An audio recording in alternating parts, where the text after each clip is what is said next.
Llegó al pueblo cuando los disparos aún colgaban en el aire. El polvo no había terminado de asentarse, y la tarde olía a pólvora y hierro caliente. El caballo de Jake Cordell detuvo las patas en el badén, el sudor pegándole las bridas a la piel. Desde la cumbre del camino pudo ver las casitas de Redemption Springs esparcidas como una mano abierta sobre la llanura. Más allá, la línea de colinas recortaba el cielo en sombras. En la calle principal, hombres corrían en todas direcciones, y en la puerta de la oficina del sheriff, un bulto se hundía sobre la madera, inmóvil. Jake no había pensado entrar en aquel pueblo. Tenía motivos para pasar de largo, la vida del camino, el precio de la carne y la soledad que tanto le gustaba. Pero algo en la forma en que el viento llevaba el eco de las armas lo obligó a apretar los labios y bajar la vista. No eran solo disparos, había gritos, hubo la voz lastimada de alguien llamando ayuda. Y cuando el hombre que sostenía la puerta se desplomó del todo, la madera crujió como una costilla rota. Bajó del caballo con la calma de quien conoce el ruido de la muerte y cruzó la calle con pasos largos. Un grupo de hombres lo reconoció al instante. Jake Cordell, el vaquero que corría de pueblo en pueblo y que hacía años había preferido la ruta a las raíces. Algunos se quedaron inmóviles, otros, esperanzados, se apartaron para dejarle paso. Nadie aplaudía todavía. El alivio no había desbordado sus pechos. La figura en la puerta era la del sheriff, recostada contra el umbral con la camisa empapada en sangre. Sus botas apuntaban hacia la calle como si fueran las patas de alguien que había perdido el equilibrio. Cuando Jake se agachó, la mujer abrió los ojos, y por un instante su mirada fue solo dolor y furia, un animal herido atrapado en la luz del mediodía. «Alguien», vociferó un hombre desde la cantina. «Ha sido la banda Garrett». La palabra hizo que la sangre de la tarde se volviera más densa. La banda Garrett, rumor de salteadores, brazo de venganza que había recorrido otras planicies. Se decía que Charlie Garrett no perdonaba, se decía que ninguno de sus hermanos hacía nada sin su sonrisa amarga al final. Se decía mucho en Redemption Springs, y la gente tenía miedo de hablar directamente de ellos. Jake no necesitó más. Con manos firmes y movimiento rápido, apartó la camisa de la mujer. Un proyectil le había rozado la costilla, el borde del vendaje improvisado ya sangraba. Cuando la ayudó a incorporarse, notó un collar sencillo, oxidado por el tiempo, y la traza de una cicatriz en la mandíbula. La mujer cerró los ojos un segundo y luego dijo, con voz que dejó escapar un hilo de sorpresa entre dientes: «Jake». El nombre cayó como una piedra. No hubo estruendo que lo acompañara, solo el ruido de un pueblo que estaba acostumbrado a las súbitas irrupciones de la violencia. Jake la miró de frente, como si necesitara ver si la noche del pasado que ambos se habían dado seguía allí, intacta, como un objeto olvidado en un cajón. «Catherine», contestó él, como si nombrarla fuera la única forma de comprobar que era real. Habían pasado 17 años desde que la dejó marchar, ni más ni menos. En la voz de ella iba contenida toda la distancia que el tiempo había construido. Autoridad, dolor, y algo que no se había atrevido a decir. Ella era la sheriff, Catherine Daniels. El mismo apellido encajaba en la oficina con la placa clavada en la madera. El emblema del pequeño gobierno local brillaba con una luz opaca. La figura que ahora apoyaba la mano en la madera había sido para Jake la única mujer por la que alguna vez estuvo dispuesto a considerar atarse a un lugar. Pero el viejo orgullo y las decisiones tomadas a la ligera se habían interpuesto. Él lo sabía. Ella lo sabía. No había necesidad de explicar más para que ambos recordaran la noche en que sus manos se separaron, la carta sin respuesta, la promesa que no fue. «¿Estás herida?», preguntó él sin rodeos. Y la pregunta no era solo por la bala, era por todo lo que venía pegado a la bala, el motivo de su presencia, la posible venganza, la vida que Catherine había decidido construir lejos de él. Ella negó con la cabeza, justo antes de que un gesto de dolor la hiciera arquear el torso. «Me dispararon», murmuró. Había una mezcla de orgullo y humillación en ese «me». Era la jefa, había sido herida en servicio, y no le gustaba ser ayudada. Pero esa misma palabra traía también alivio. En la voz de Jake había calma, y era la calma que había sabido ofrecerle antaño, la que no pedía cuentas. Lo llevaron al consultorio en la parte de atrás de la oficina. El doctor Jameson, un hombre delgado con gafas redondas que siempre olía a ungüento, estaba atendiendo a un granjero en la mesa de exploración cuando Jake abrió la puerta con la bota. Sus manos temblaron apenas un poco al reconocer a la mujer. El doctor no era hombre de sobresaltos, pero allí había una fragilidad que no podía ocultar. Dejó caer su pincelada de calma y en un gesto práctico pidió lino y aguardiente. Mientras le quitaban la ropa empapada, las manos de Jake trabajaron con la precisión de quien ha visto heridas y ha aprendido a doblar la tarea del cuidado con la del arma. Hablar un poco. Las palabras que surgían eran puntuales, casi medidas. ¿Quién había estado en la escena? ¿Cómo había sido la emboscada? El rastro que los atacantes habían dejado. Catherine habló de Bobby Garrett arrestado semanas atrás. Dijo que el hombre había sido colgado por intento de robo y resistencia. La mirada de Jake se endureció cuando escuchó aquello. Los demás no perdonan, dijo. Charlie nunca perdona. El doctor le aplicó un vendaje firme. Había un olor metálico que se pegó a las mangas de Jake, un olor que le volvió a traer la memoria de su propia juventud, el latido de una ciudad que late al filo de la ley, el sonido perdido del jarabe en la copa de una cantina a la que ya no entraba. Catherine observó todo con esa mezcla de oficial y mujer que había aprendido a ser. Sus dedos, ahora fuertes a medias por la herida, no perdían el mando de la situación. Eso la hacía diferente de la imagen que Jake guardaba en su cabeza.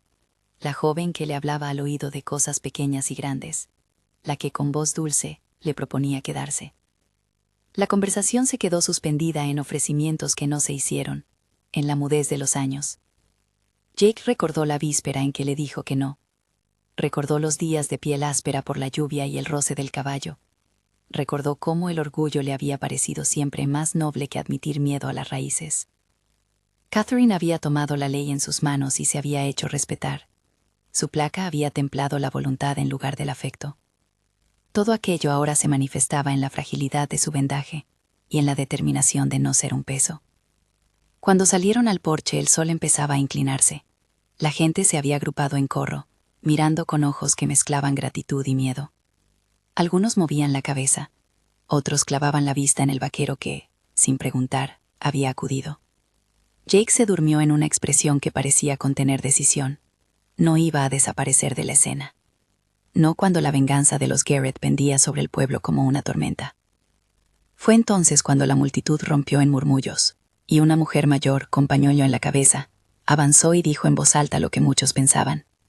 No soportaremos otra matanza. La frase chorreó por la calle como agua en un barril agujereado.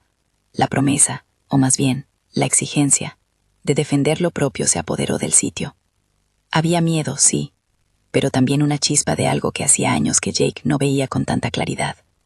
La dignidad de un pueblo que no quería ser pasto de bandidos. En la oficina del sheriff se convocó una reunión. Catherine, aún con el vendaje en la costilla, dejó la postura más privada y se sentó tras su escritorio, levantando del cajón el mapa que mostraba los heredamientos, las acequias, la posada y la herrería. El mapa era simple, dibujado con tinta que había perdido un poco de negro, pero allí estaban los caminos que se podían proteger. La gente se amontonó. Hoskins, el ranchero de mirada dura. Perkins, que guardaba bronca por un ternero robado años atrás. Thomas Blackwood, el ayudante del sheriff, con la barba todavía húmeda de sudor. Y otros rostros curtidos que narraban el día a día del pueblo. También estaba el doctor Jameson, que había venido a poner el cuerpo de su oficio en un lugar donde la palabra curar podía ser útil. Jake escuchó, sin tomar aún la palabra.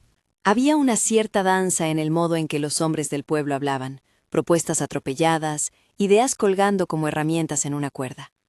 Catherine los corregía con voz firme, señalando distancias y tiempos. Si algo quedó claro en esos minutos, era que no querían huir, querían resistir. El orgullo de un pueblo pequeño es también su salvación y su perdición. Se defiende lo que se ama con uñas y dientes, pero también se arriesga a perderlo por querer preservarlo a toda costa. Tenemos a 15 hombres, dijo Hoskins, y no todos con experiencia en combate. Pero si nos organizamos, podemos retrasar a los Garrett hasta que alguien más nos ayude. Jake intervino entonces, casi sin proponérselo. No levantó la voz, no era de los que imponían por estridencia. Expuso, con la calma de su mirada, lo que había visto desde el camino. La banda se movía en grupos pequeños, rodeando los puntos vulnerables, aprovechando la oscuridad. Habló de francotiradores en las azoteas, de pequeñas hogueras que servían de señuelos, de caballos que no necesitaban ser grandes para huir rápido. Habló también de la ventaja que ofrecían las calles angostas y las puertas con cerrojos fuertes. Catherine lo miró con una mezcla de recelo y alivio. Necesitaba a alguien que pensara como él. «Si me lo permitís», dijo Jake, «propondré posiciones». Señaló el establo como punto defensivo, la cantina como puesto de observación, la herrería, con su hierro caliente, servirá de trampa si los lanzamos por allí. Repartiremos hombres por parejas. Si Charlie va a intentar una entrada directa, le pondremos trabas. Si viene con trampas, las cambiaremos de lado. La táctica no necesita héroes, necesita disciplina. La sala se llenó de asentimientos y de miradas que cruzaban juicio. Thomas, que había estado al lado de Catherine desde que tomara la posta de sheriff, lanzó un comentario con voz baja. «No quiero que seamos una ciudad de cadáveres». Y en esa frase iba la conciencia de todos. Defender no es sinónimo de morir. Hay que vivir para poder mantener la ley. El juego moral del pueblo se volvía una ecuación con vidas como incógnitas. Catherine tomó el mapa, con las puntas de los dedos blancas por la tensión, y colocó su sello sobre la mesa. «Hagámoslo por ley», dijo. Sus palabras sonaron como una orden. «No quiero venganzas. No quiero linchamientos. No quiero que nuestras manos estén manchadas por algo que no sea un juicio». La firmeza de su tono selló la escena. La ley permanecería como faro. Jake, escucharla, sintió una grieta de respeto que lo atravesó. Ella no pedía que la protegieran porque era mujer. Pedía que la protegieran porque era la ley que ella representaba. Y eso, en un mundo sin muchas reglas, valía más que 1000 promesas. Después de la reunión, mientras la luz se hacía dorada y las sombras de las mesas se alargaban, Jake caminó hacia la herrería. Forjó allí un vínculo discreto con hombres como Hoskins y Perkins. Abrazó en la distancia a Thomas, que le ofreció un whisky que el vaquero aceptó con un gesto. No hubo palabras de afecto innecesarias. Hubo acuerdos prácticos, miradas que decían más que un discurso. Cada uno entendía lo que había en juego. No era solo la vida de la sheriff, ni la venganza de los Garrett. Era la posibilidad de que Redemption Springs se quedara en pie, para que sus hijos pudieran crecer sin tener que aprender a disparar antes de aprender a caminar. Esa noche, antes de que se cerrasen las puertas con candado, Jake tuvo su primer flashback. Abril de 1866. Una carta arrugada en una mesa de roble. La luz de la lámpara siendo más tenue que la decisión. Recordó a Catherine riéndose entre las manos, su promesa de criar un rancho, la oferta de un lugar donde las raíces crecían y no había necesidad de huir. Él, siempre con la frente hacia el horizonte, eligió el amplio camino. «No soy hombre de establo», le había dicho. Catherine lo miró, y su mirada, esa que ahora lo veía bajo la luz del porche, no fue de reproche, sino de comprensión. Fue quizá entonces cuando los dos sellaron sin querer el pacto de su separación. Volvió al presente con la misma certeza de que las decisiones marcan vidas. No era la hora de arrepentimientos, era la hora de estrategias. Los preparativos llevaron horas, se reforzaron puertas, se colocaron ligas de paja en las ventanas para amortiguar sonidos, se inventariaron armas con la meticulosidad de quien sabe cuánto valen los cartuchos. Dr. Jameson improvisó un pequeño puesto de primeros auxilios junto al establo. Thomas recibió la encomienda de organizar una zona de evacuación en caso de que alguien resultase gravemente herido. Las mujeres del pueblo, a su manera, hicieron su parte. Rellenaron sacos de arena, repartieron mantas y prendieron faroles que colgaron en la plaza para no dar oscuridad total, pero tampoco ofrecer claros desde los cuales francotiradores pudieran apuntar. En uno de los momentos más íntimos de la tarde, Jake se acercó a Catherine sola, lejos del rumor de las voces. Ella estaba de espaldas, apoyada en la ventana, mirando la hilera de casas y las sombras que comenzaban a trazar figuras. El vendaje se veía humedecido, en un punto, pero su postura era firme. «Podría largarme de aquí», dijo él sin rodeos. «Nadie te obliga a quedarte». Ella lo miró y esbozó una sonrisa que no llegó a ser tal. «Soy la sheriff», respondió. «Y además, si te vas ahora, siempre tendrás esa excusa perfecta para no volver». La frase sonó a reproche y a ternura. Jake rió, un sonido seco que parecía más una exhalación de humo que risa. «Siempre me ha gustado la gente que no me lo pone fácil», replicó.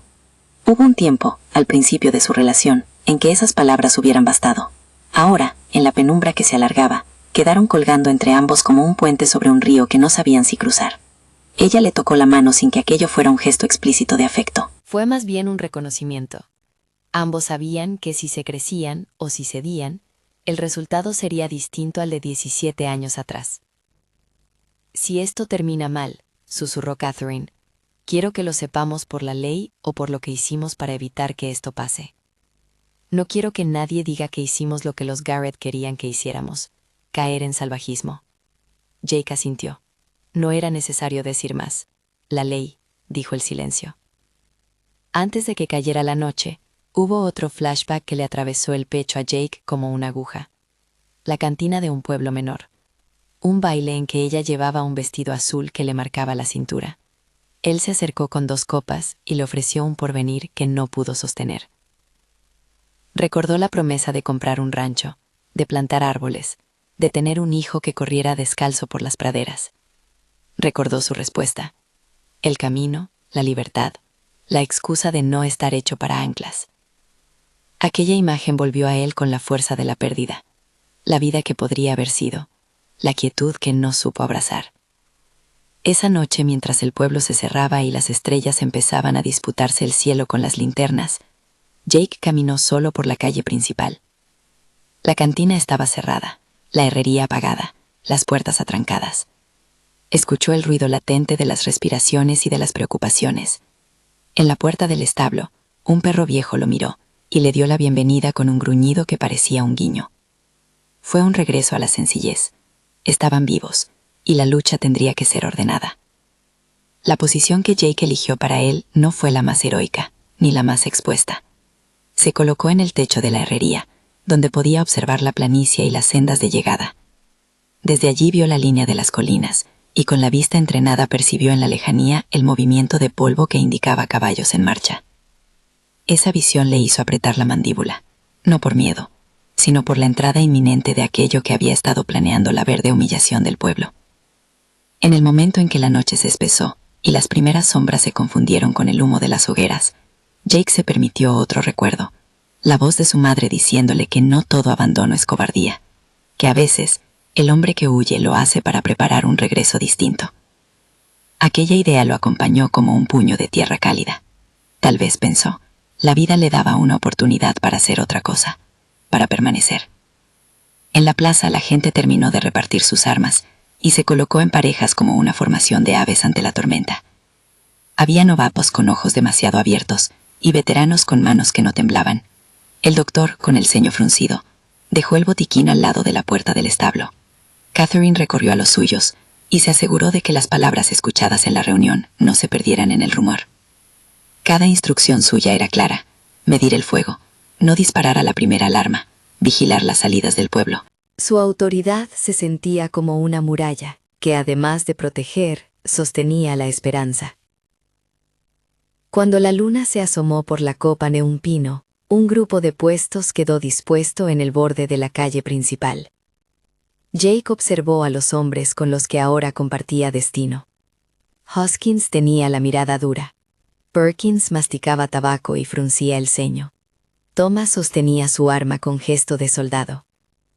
El vaquero sintió, por primera vez en muchos años, que sus decisiones tenían una dirección. No solo huir, sino quedarse y responder. Fuera del pueblo, el viento trajo un rumor, el ladrido lejanísimo de un caballo que anunciaba llegada. En la oscuridad, el polvo se movía como una cortina que ocultaba algo más. Jake bajó del techo y se acercó a la puerta del establo.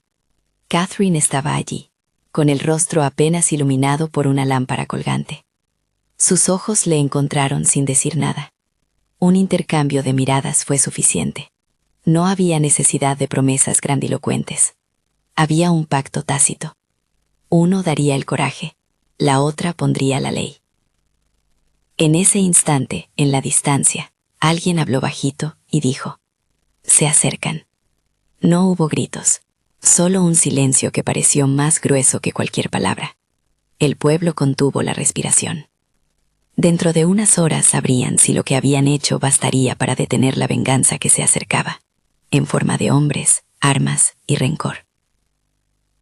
Jake sintió el peso del pasado y la ligereza de la posibilidad al mismo tiempo. Todo lo que había arrebatado la vida de la llanura se volvía ahora esencial: el honor de resistir, la esperanza de redención, la oportunidad de quedarse. Y en el filo de esa posibilidad, cuando la noche los cubría y los caballos del enemigo empezaban a marcar la distancia con su rumor de cascos, supo, sin afirmar, solo saborear, que una decisión más sería necesaria: mantener la ley o ceder al precio de la furia. La plaza aún no había estallado en lucha. La cabeza del conflicto solo se asomaba como una sombra detrás de las colinas. Jake ató su sombrero con firmeza, afinó la mirada, y con la calma de quien ha visto muchas puestas de sol y sabe que algunas serán largas, esperó. Las sombras crecían. La gente se pegó a la idea de que podían resistir.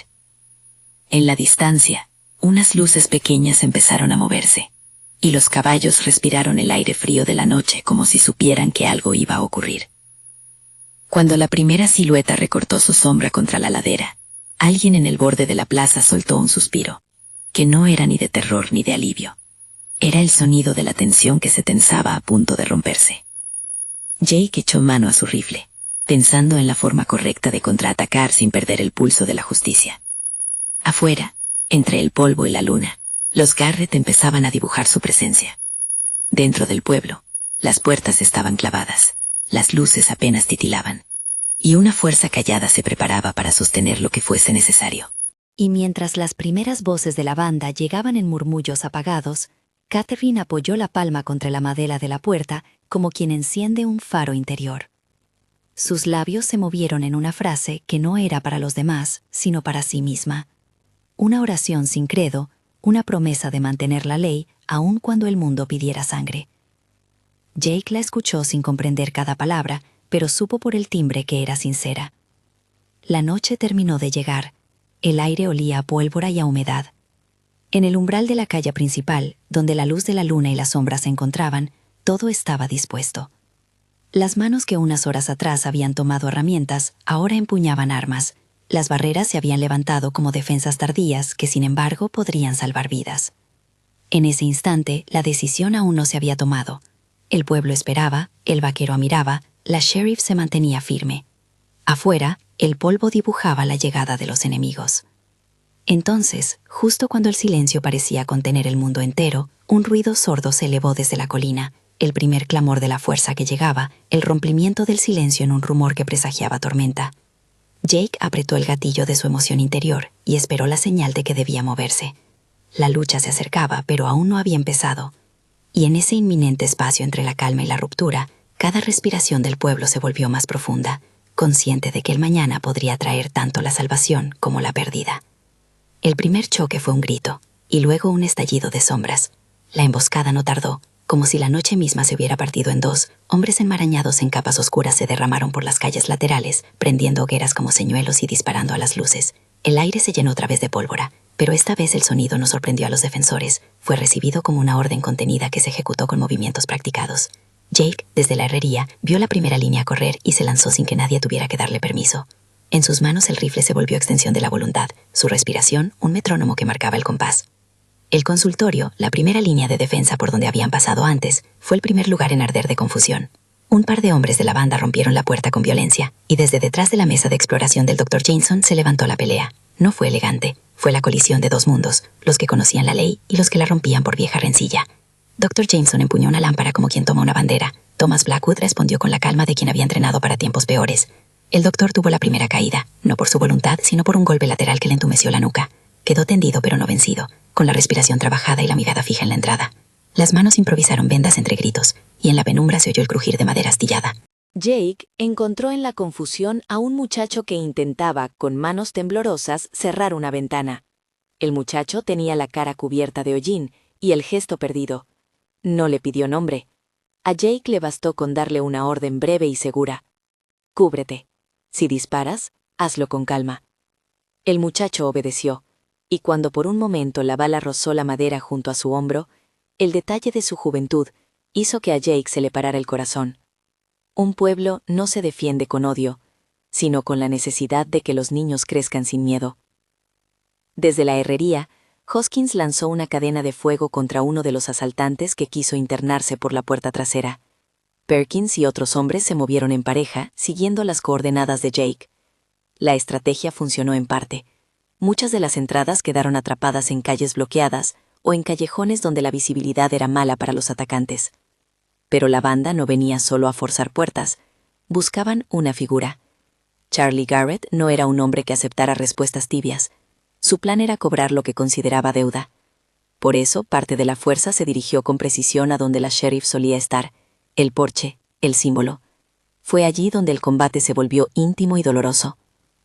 Cuando una puerta cede, el sonido es particular, una exhalación breve que anuncia que el lodo ha abierto paso. Un hombre con sombrero ladeado intentó trepar al porche. Catherine lo recibió con la culata de su pistola y, sin estridencias, cayó en el hilo del combate. La viñeta fue corta y brutal. El hombre intentó sin honor, ella lo atendió con la contundencia de quien sabe calcular el riesgo y la letra de la ley. En cuestión de segundos, la figura del hombre yacía en el porche, inmóvil, y la plaza respondió con un gemido que no era de alegría ni de derrota, sino de conciencia.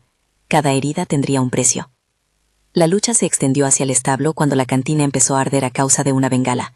Fue ahí, entre olor a humo y sudor, donde Jake tuvo la sensación de que había cruzado un puente del que no habría vuelta atrás. Un grupo de forajidos intentó una maniobra envolvente para tomar el punto, y así cortar la línea de defensa. Thomas cayó con una pierna magullada. Perkins recibió un impacto menor en la mano. Hoskins, con la frente sangrando, empujó a un joven fuera de la línea de fuego. Nadie decía "no puedo" en voz alta. Aún heridos, todos se movían con la conciencia de que ceder sería el comienzo de una huida sin fin. Y entonces, en la penumbra, una voz conocida emergió como una amenaza controlada, la voz de Charlie Garrett. No estaba a la vista, sino enviando órdenes con la precisión de quien maneja piezas en un tablero. Era su tipo de presencia. Capta la atmósfera y la empaqueta en un sonido cortante. «Que salga el vaquero», murmuró, y la orden se propagó como una moneda lanzada al agua, haciendo círculos. Jake estaba preparado, no por arrogancia, sino por cálculo.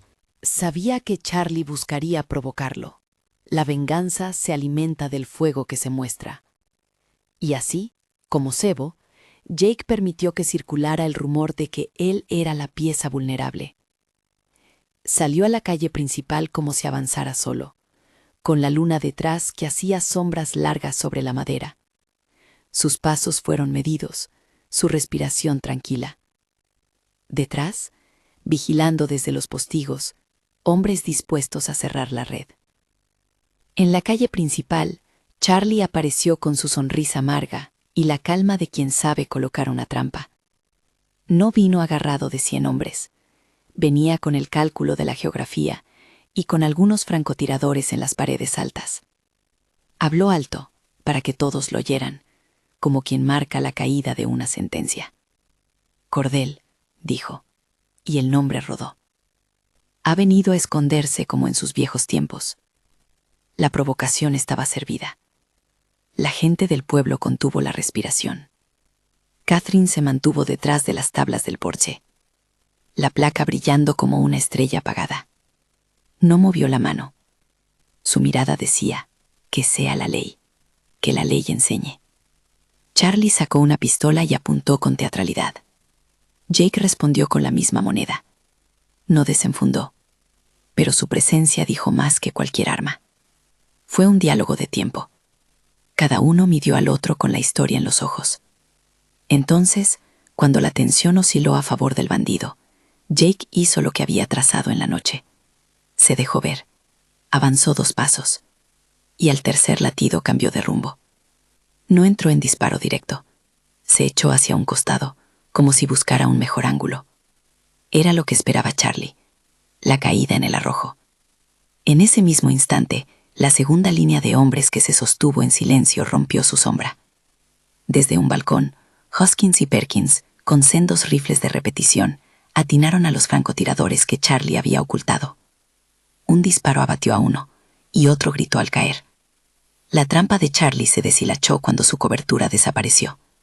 Fue entonces cuando Jake se lanzó hacia adelante con la furia contenida de un hombre que no deseaba matar por placer, sino detener a quien había elegido la venganza como oficio.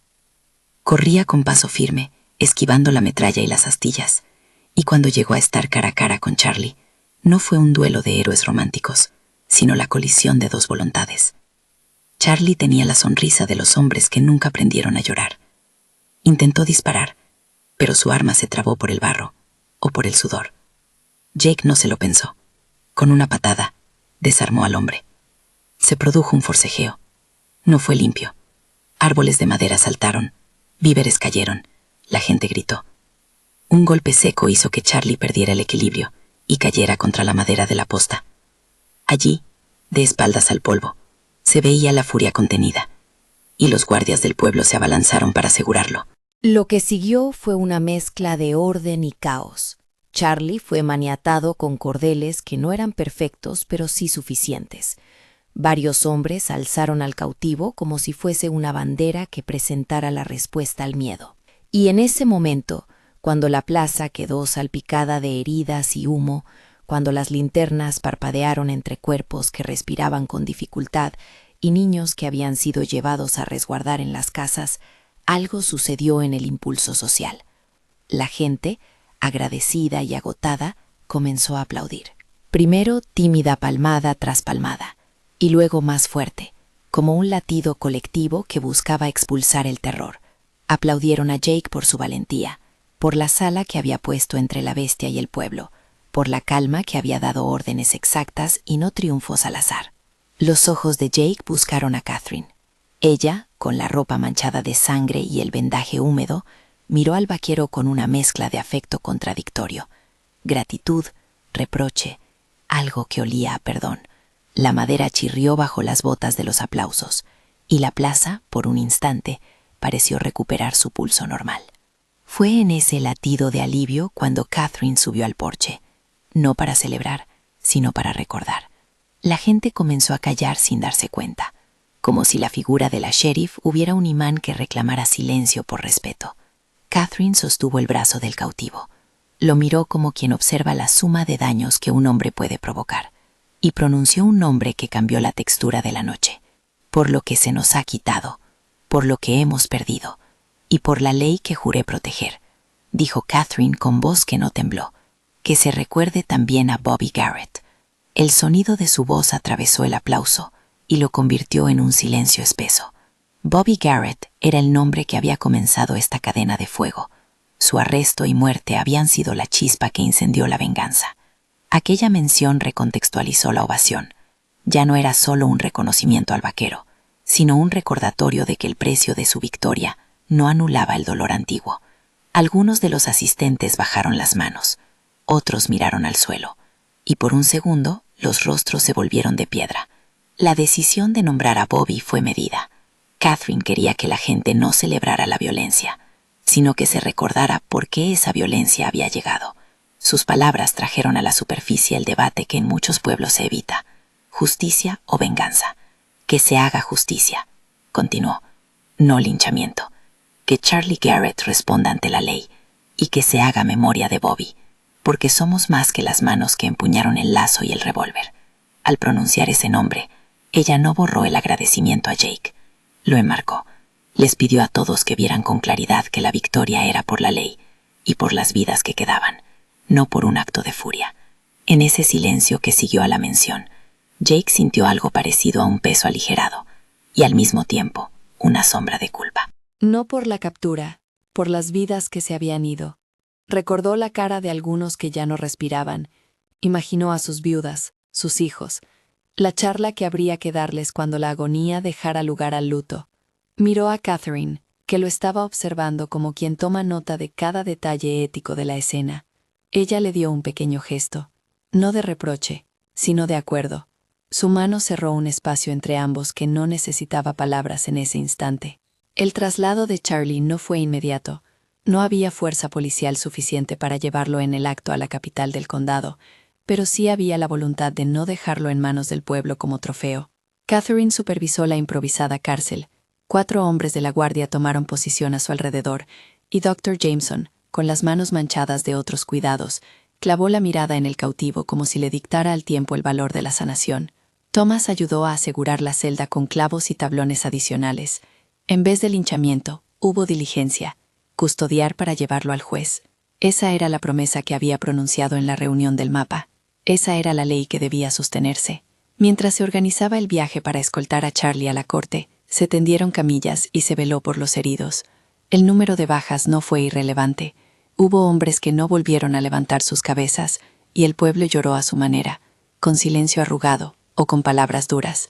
Entre ellos una mujer se acercó a Hoskins y dejó caer su mano sobre la frente ensangrentada del ranchero, que, con los ojos inundados, no pudo sino apretar los labios. Las cuentas del dolor se hacían en gestos, mantas que envolvían cuerpos, manos que tomaban otras manos para sostener el temblor. El combate no era motivo de orgullo, era una mancha que se limpiaría con memoria y con leyes. En la madrugada siguiente, cuando los hombres encargados de la escolta cargaron a Charlie sobre un carretoncito para llevarlo al pueblo vecino donde llegaba el representante judicial, Jake y Catherine permanecieron un instante en el porche. El ruido se había disuelto en la lejanía y el pueblo dormía con el sueño inquieto de los que han sobrevivido. Catherine miró al horizonte, donde la primera claridad empezaba a cortar el color de la noche. Las líneas de su rostro se suavizaron y sin apartar la vista dijo, en voz baja, «Hicimos lo correcto». Jake no respondió de inmediato. Sus ojos aún conservaban los restos de la noche. Finalmente dijo, «Lo hicimos lo que pudimos, y eso, hoy, basta». Ella exhaló con algo que sonó a alivio y a cansancio. Se volvió hacia él, y como quien mide las palabras preguntó, «¿Y tú, Jake, qué vas a hacer ahora?» La pregunta no era solo un requerimiento personal. Tenía la hondura de la encrucijada. Quedarse o irse. El pueblo, ahora reparador y cansado, miraba a ambos con curiosidad contenida. Jake apartó el sombrero y dejó que el sol de la mañana le tocara la frente. Los recuerdos de pronto volvieron con la nitidez de la pena. La carta arrugada, la promesa negada, las manos que se separaron por temor a anclar. Pero en la memoria también estaba la voz de su madre, la de la noche en que le dijo que a veces el que huye prepara el terreno para un regreso distinto. Esa idea, ahora, le dio nombre a una posibilidad que antes no se permitía. «He pasado décadas con la cosecha del horizonte», dijo. «He sido viento. Pero no quiero que Redemption Springs sea solo una raya más en mis mapas. Si me dejas, me quedaré unas semanas. Ayudaré a levantar lo que se rompió. Si las cosas funcionan, quizá más tiempo». Catherine lo miró con una mezcla de escepticismo y esperanza. La vida les había enseñado a ambos a desconfiar de promesas fáciles. Ella, que representaba la ley, no podía responder al capricho del corazón sin ver acciones. «No te pido promesas grandilocuentes», contestó. «Pide lo que sabes hacer. Mantener las cosas en calma. Enseñar a los chicos a no disparar por costumbre. Ayudar en la herrería cuando haya que cerrar una puerta. Estar presente. Aquí la palabra se paga con hechos». Jake sonrió con ironía suave y asentó la cabeza. «Lo sé, lo haré». Hubo un silencio que no necesitó más. La sombra que les cubrió años atrás empezó a disolverse ante la claridad que traía el día. En esa tregua, el vaquero y la sheriff reconocieron sus cicatrices mutuas, y lo que era más difícil, su deseo de reparar. No fue un abrazo efusivo ni una declaración grandiosa, fue un acercamiento pausado, dos manos que se juntaban primero por necesidad práctica, y luego por un gesto que valía más que 1000 palabras. Catherine no buscó que Jake rehaga su vida en una sola noche. Él no pidió perdón con la urgencia de quien quiere borrarlo todo. Se miraron con la paciencia de quien sabe que las segundas oportunidades deben ganarse sin prisas. Mientras eso acontecía, la vida del pueblo retomaba su ritmo con la lentitud de lo que necesita reconstrucción. Dr. Jameson organizó curación y consuelos. Thomas arregló la cerca que un proyectil había hecho astillas. Hoskins y Perkins cavaron hoyos para enterrar con respeto a los caídos. Algunos hombres se marcharon en la mañana, rumbo a otros pueblos para avisar a las autoridades competentes. Otros se quedaron para soportar la ceremonia de los que quedaban. En cada gesto había una lección. La ley no se hace con aplausos, sino con esfuerzo prolongado. Poco después, con escolta ya en camino, Jake se acercó a la escuela improvisada donde las mujeres del pueblo habían preparado café para quienes velaban. Allí, un niño de 14 años lo miró con curiosidad y atrevido orgullo. Parecía querer medir si el vaquero era tan grande como los relatos. Jake, con la naturalidad de quien ha atravesado muchas soledades, se sentó y le ofreció la pasa. El muchacho aceptó, y entre sorbo y sorbo preguntó sin falsos adornos: «¿Te quedarás para enseñarnos a no temer?» La simpleza de la pregunta dio a Jake una respuesta más inmediata que cualquier reflexión. «Me quedaré si me dejáis», contestó. «Pero no para enseñarles a disparar sin pensar, para que aprendáis a proteger lo que amáis sin convertirlo en odio». La frase fue recogida por algunas mujeres en la mesa, Dr. Jameson alzó la vista como quien encuentra un consuelo. Catherine apareció en ese instante con una manta para los heridos más fríos, y al ver la escena, dibujó una sonrisa que no había practicado. No se hicieron promesas solemnes, solo hubo, en esos gestos, un trabajo comunitario que comenzó a reconstruir nombres y lugares. La noticia de la captura de Charlie se extendió más allá de Redemption Springs. En el camino hacia la capital del condado, el guardia que llevaba las ataduras sintió la mirada del cautivo. Charlie, con la boca herida por la caída, no profirió amenazas melodramáticas. Su silencio decía lo que a veces las palabras no alcanzan, que la derrota puede ser amarga, pero también que la inevitabilidad de la ley le había puesto un límite. Al llegar a la corte, el juez tomaría nota, y la maquinaria de la justicia comenzaría su marcha. No era una victoria punitiva del pueblo, sino un acto de sometimiento al proceso. La lección mayor, quizá, residía en la mención que Catherine había hecho esa noche, en que el pueblo no podía permitir que la memoria se convirtiera en moneda de venganza. Al nombrar a Bobby Garrett, la sheriff reabrió una herida para que la cicatriz quedara con un sentido, que ningún nombre se use como excusa para anular la justicia. Ese gesto marcó la línea entre celebración y reflexión, entre el aplauso y la responsabilidad. Los días siguientes fueron de reparación. Jake se encontró en tareas que no le pidieron más que presencia: ayudar a remendar puertas, vigilar las noches, acompañar al doctor en una ronda por los heridos. La gente lo observaba con curiosidad y con gratitud, y él correspondía con la misma honestidad que había mostrado en la plaza. Catherine estuvo a su lado, no como amante declarada ni como figura pública distante, sino como compañera en la construcción de un orden que debía sostenerse con la costura de la ley y con actos concretos. En uno de esos atardeceres, cuando la calma parecía haber olvidado la violencia por un respiro, Jake y Catherine caminaron por la ribera del arroyo, que marcaba el límite del pueblo. Las aguas corrían con una paciencia que desmentía la turbulencia humana. Ella habló de los años entre su arresto de Bobby y la venganza de sus hermanos, la soledad de mandatos, la lucha contra burlas y miradas, la necesidad de demostrar que una mujer podía, con la placa y la palabra, imponer cierto orden. Él contó sin adornos su vida de forastero, la belleza del horizonte, pero también su desgaste ante la ausencia de raíces. No hubo lamentos grandilocuentes. Había en su conversación una honestidad cruda que la vida suele recompensar. Si te quedas, dijo ella, con el tono de quien lo ofrece sin pedir, tendrás la oportunidad de elegir otra clase de libertad, la que se toma con responsabilidad. Jake miró el reflejo del cielo en el agua y sonrió. No necesito volver a jurar que seré mejor. Solo quiero la oportunidad de demostrarlo.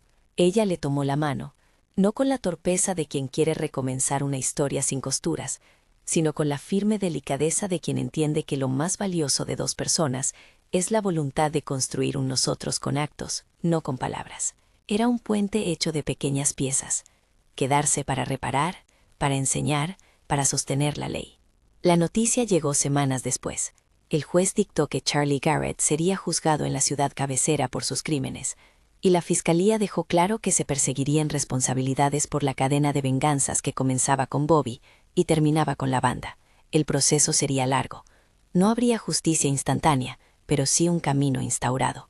El pueblo dejó que los aplausos de la plaza perdieran el matiz de celebración desmedida para transformarlos en un agradecimiento moderado, porque ahora comprendían que era la ley la que debía sostener su paz. Con el tiempo, la vida en Redemption Springs retomó su pulso habitual, no sin cicatrices, pero con una conciencia nueva: el valor de la prevención, la necesidad de enseñar a los jóvenes los riesgos de la venganza, la importancia de sostener figuras que respeten la ley.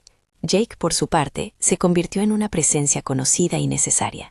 No pidió títulos ni cartillas, trabajó con manos curtidas en la herrería, acompañó a Thomas en rondas y se sentó con los niños para contarles que la valentía más grande es la que protege sin convertir la vida en moneda de odio. Una tarde, mientras cerraba la puerta de la herrería con una tabla nueva que había clavado a mano, oyó pasos detrás. Catherine apareció con una cesta de provisiones. Su sonrisa, contenida y franca, dijo más que cualquier palabra. Se sentaron en un banco frente a la oficina del sheriff y hablaron del futuro con una naturalidad que prometía menos versos y más hechos. No hicieron planes grandilocuentes. Dejaron que la rutina se volviera la forma de la promesa. «No quiero que pienses que esto vuelve todo perfecto», dijo ella.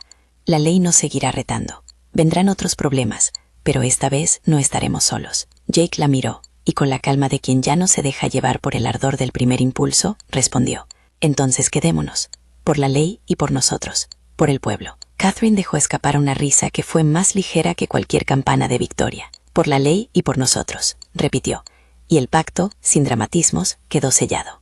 En la plaza del pueblo, alguien juntó a unos niños y comenzó a contar la historia de la noche en que Redemption Springs decidió no dejarse imponer por el miedo. Lo contó sin adornos, con la verdad de los hechos. Hubo lucha, hubo pérdidas, pero hubo también una resolución de no convertir esa pérdida en motivo de más sangre. Los niños escucharon con ojos abiertos. Uno de ellos corrió a mostrar a Jake su pala recién afilada. Él se agachó, le enseñó cómo agarrarla y, sin hablar de disparos ni de armas, le explicó que proteger a un pueblo no es siempre disparar primero. Es cuidar la cosecha, atender al herido, reparar la casa. Pasaron los meses y el otoño fue pintando los campos con tonos miel. En un atardecer, mientras la gente se reunía en la plaza para una pequeña feria de agradecimiento por lo que quedaba en pie, Dr. Jameson pidió la palabra para decir unas simples frases. Para quienes perdimos, para quienes aprendieron, y para quienes decidieron la ley por sobre la venganza. No fue un discurso largo, fue una plegaria laica que recogió lo que la sheriff había dicho aquella noche. La plaza respondió con un aplauso moderado, y cuando la mirada de Jake se cruzó con la de Catherine, hubo en ambos un asentimiento que no necesitó palabras. La vida en su forma cotidiana preedificó relaciones. Jake enseñó a Thomas a afilar herramientas. Hoskins volvió a arrear y Perkins volvió a cuidar sus animales con manos más temblorosas, pero firmes. Catherine continuó siendo la sheriff, la persona a la que acudir para resolver conflictos y para impartir la ley. Su figura seguía llevando la marca de aquella noche, autoridad retemplanada por la experiencia y humanizada por la memoria. Una mañana fría, al borde del amanecer, Jake se levantó temprano como solía hacerlo y salió al porche. Catherine estaba allí esperándole, no con la placa reluciente ni con la postura estricta, sino con la tranquilidad de quien ha decidido permanecer en un lugar. Ella le ofreció una taza de café y pronunció pocas palabras. Si alguna vez nos llaman, aquí estaremos. Si alguna vez necesitamos recordar por qué no se debe aplaudir la violencia, que la noche pasada nos sirva de lección. Jake asintió, y en el silencio del pueblo que despertaba, supo que su decisión de quedarse había sido la más sabia. No porque la recompensa fuera inmediata, sino porque la posibilidad de construir algo con manos honestas era la oportunidad de redención que siempre imaginó. Catherine, por su parte, encontró en él no solo a un compañero en la labor, sino a un hombre que había reconocido el valor de la ley y el costo de la venganza. La historia de Redemption Springs circuló por los pueblos cercanos como ejemplo de lo que puede ocurrir cuando una comunidad elige la justicia sobre la furia. Charlie Garrett fue llevado ante un juez y su juicio se narró luego como una página en la que las pruebas y testigos hablaron. El veredicto no fue una victoria del odio, sino un triunfo del proceso. La ley cumplió su función, y con ello, el pueblo pudo respirar más tranquilo. Y al final, cuando las luces de la plaza se apagan y el polvo vuelve a asentarse en las tablas de las calles, queda la certeza de que la justicia y el amor son tareas diarias. Jake y Catherine no resolvieron el mundo, pero encontraron en la posibilidad de quedarse una forma de sanar. El aplauso que un día había premido su pecho no destruyó la conciencia. La palabra que ella pronunció para traer a la memoria a Bobby Garrett lo recordó todo. Que la celebración debe estar anclada en la memoria y en la ley, que el heroísmo no puede ser excusa para la impunidad. En el silencio del amanecer, cuando los primeros rayos tocaron la herrería y el brillo de la placa desvaneció la última sombra de la noche, Jake se inclinó sobre la mesa y dejó la cabeza en las manos por un momento. No era rendición, era gratitud. En la distancia, Catherine encendió la lámpara del porche, dando la señal más antigua de que en aquel lugar había alguien para custodiar el orden. La vida continuó, no exenta de peligros, pero ahora con hombres y mujeres que habían aprendido que la verdadera valentía es permanecer para reconstruir. Si al caer la noche volvieran a sonar los cascos y el rumor de la guerra quisiera reclamar la plaza, Redemption Springs tendría ahora suficientes manos que sabrían qué hacer. Recordar, defender y sobre todo no confundir justicia con venganza. Jake y Catherine caminaron hacia el futuro con esa lección en la mochila, sabiendo que lo que ganaban era, ante todo, la posibilidad de convertirse en custodios de la paz que nacía del respeto a la ley y del cuidado mutuo. Si esta historia te ha llegado, cuéntame desde dónde la escuchas y qué personaje te dejó más marcado. Y si te gustan las historias del viejo oeste con alma y lecciones humanas, suscríbete para no perder las que vendrán.